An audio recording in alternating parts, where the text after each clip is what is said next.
Welcome geniuses, I'm Genie, your best buddy for A-levels. In this channel, we'll bring you to explore the secret formula behind success.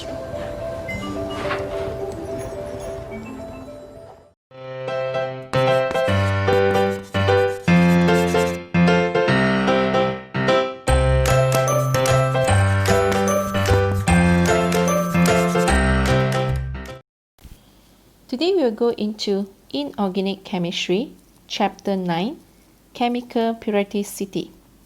So we will describe in detail, qualitatively, the variation in melting point of elements in period 3. So we will also interpret the variation in melting point in terms of the presence of simple molecular, giant molecular, or metallic bonding in the elements in period 3. So, if we want to describe the melting point of the element, we need to move into the structure of them and also the bonding involved.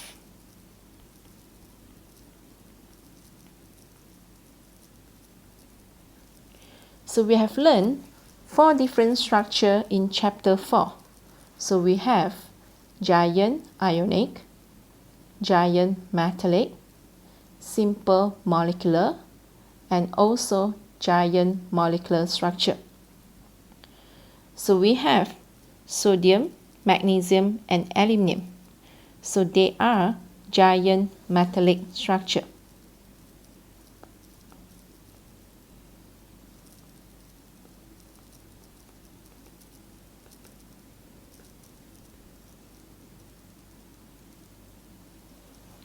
So to melt them, we need to overcome the strong metallic bond.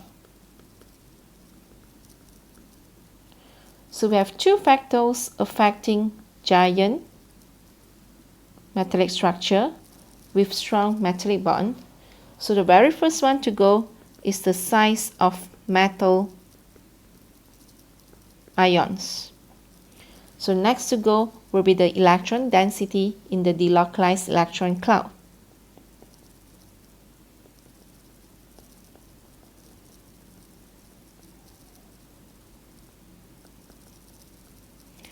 So when we move across the period from sodium to magnesium and aluminum, so you find that the size of metal ions decreases.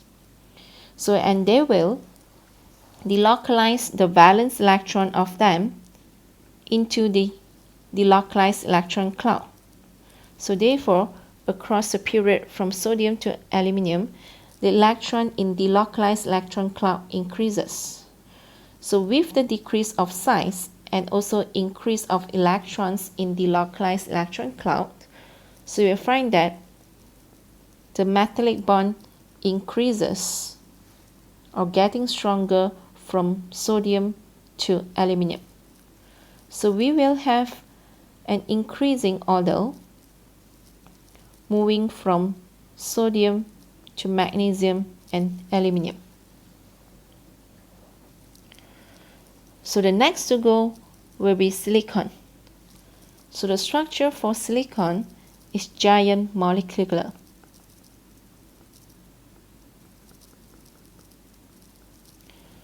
So to melt silicon, we need to overcome the strong covalent bond.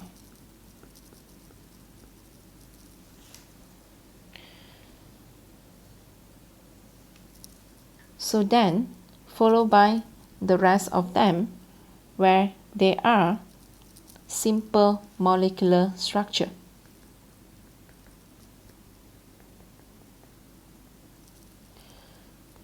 So to melt them, we need to overcome the weak van der Waals forces or weak induced dipole attraction.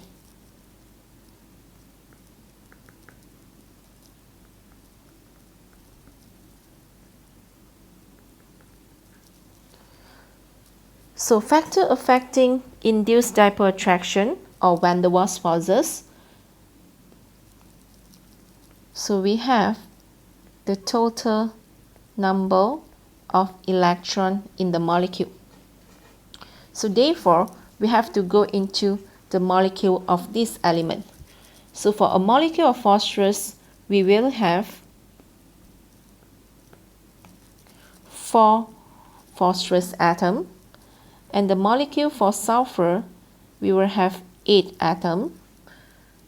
So N, chlorine, will be diatomic and argon will be monoatomic.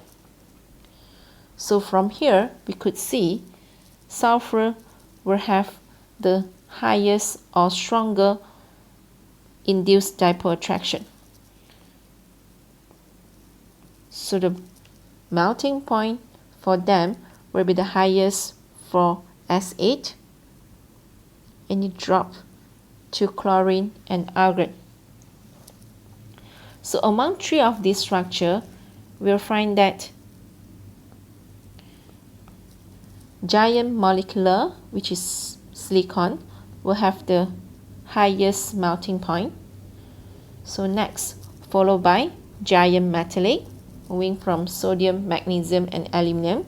And the weakest or the lowest will be simple molecular. So normally question will ask us to sketch the graph for melting point for period 3. So this is the question from May-June 2011, paper 23, question 3b. So question wants us to sketch a graph for the melting point of the element in period 3.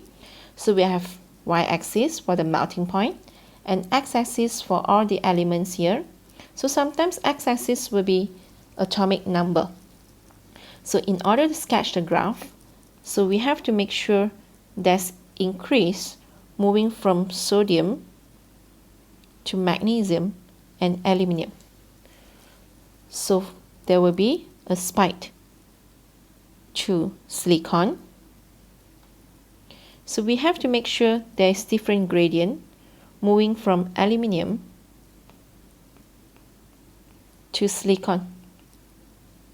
So then next, it will drop all the way to phosphorus, and there will be a slight increase for sulfur, and it drop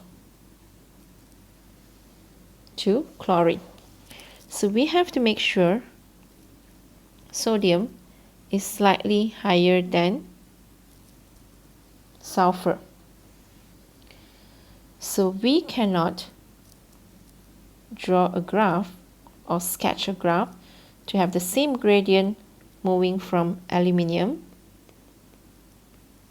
to silicon. And next, we couldn't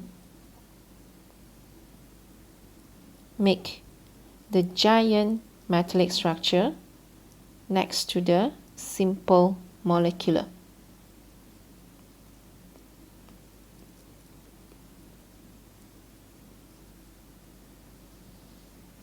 So we have to make sure there is different gradient moving from aluminum to silicon, and we have to make sure sodium is slightly higher than silicon.